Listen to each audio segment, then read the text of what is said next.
En jouant en plus l'AS Monaco, on pouvait se dire que le challenge allait être très difficile, mais je pense qu'on a travaillé très sérieusement cette semaine pour dans un premier temps, être solide sur le plan défensif. On l'avait été lors de la seconde période face à Marseille.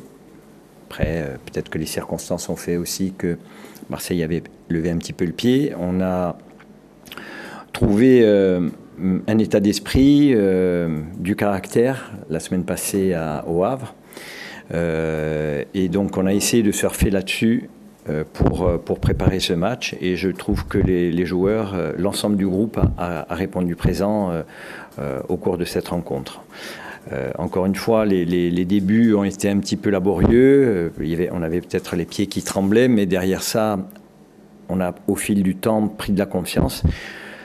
Défensivement, pas véritablement inquiété, et offensivement, des situations intéressantes qui auraient pu, avant notre premier but, nous permettre d'ouvrir le score. Les circonstances du premier but avec l'expulsion et le but qui vient sur le coup de pied arrêté qui suit nous met encore plus en confiance. Et derrière ça, j'ai trouvé une équipe intelligente dans ce qu'elle a mis en place, en restant sur nos principes, sur les idées de jeu qu'on avait, avoir la solidité, la compacité de ce bloc pour ne pas subir d'occasion de but et saisir notre chance à chaque fois qu'on avait le ballon. Et je pense que sur l'ensemble de la rencontre, on mérite clairement cette victoire. Est-ce que vous avez aussi analysé que Monaco avait quand même, ils se sont opposés, c'était leader de ce championnat, mais ils avaient quand même beaucoup de difficultés par rapport à d'autres équipes comme Auxerre, Strasbourg et même Metz la semaine dernière? On le savait, mais après on affronte quand même l'AS Monaco avec la qualité de cette équipe. On savait que les victoires avaient été un peu difficiles, mais malgré tout, nous de notre côté, on savait aussi qu'on avait eu du mal à l'entame de ce championnat. Donc l'adversaire du jour était quand même de très grande qualité. Donc il fallait être prêt à affronter cet adversaire.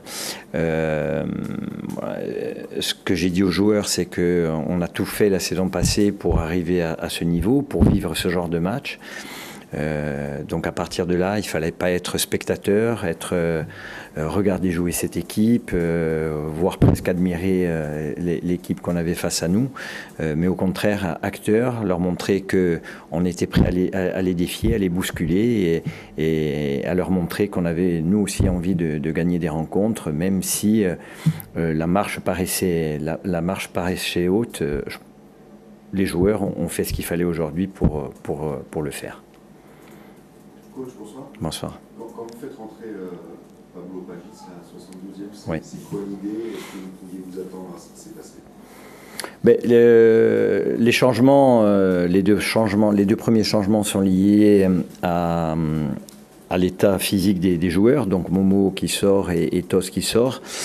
Ils sont remplacés. Avec JV, on a peut-être l'idée d'être un peu plus costaud en plus sur le plan défensif. Mais après, la sortie de Derman est liée plus par rapport au fait qu'il avait été ciblé, il avait pris un jaune rapidement au cours de la seconde mi-temps et qu'il cherchait vraisemblablement à faire en sorte que M. Buquet l'expulse. Donc on a préféré le sortir. Bon, après, il est évident que la qualité de Pablo, on la connaît et on savait que ça n'allait pas diminuer notre prestation. Bien au contraire, c'est un joueur de grande qualité qui l'a prouvé, qui est capable de marquer des buts extraordinaires. Il l'avait fait l'année dernière au Moustoir lors d'une égalisation, je ne sais plus, contre Rodez. Le match était mal embarqué. Il avait été nominé pour le plus beau but de la saison. Ce soir, il en marque, alors sa frappe, son deuxième but est sublime, mais je trouve que le premier aussi est plein de classe aussi, parce qu'arriver à éliminer autant de joueurs dans un aussi petit espace et terminer par un but, c'est un joueur de talent qui a de la classe. Maintenant, on compte énormément sur lui. C'est un leader technique de notre équipe. Et c'est bien d'avoir la possibilité, au cours de changement, de garder le niveau de l'équipe.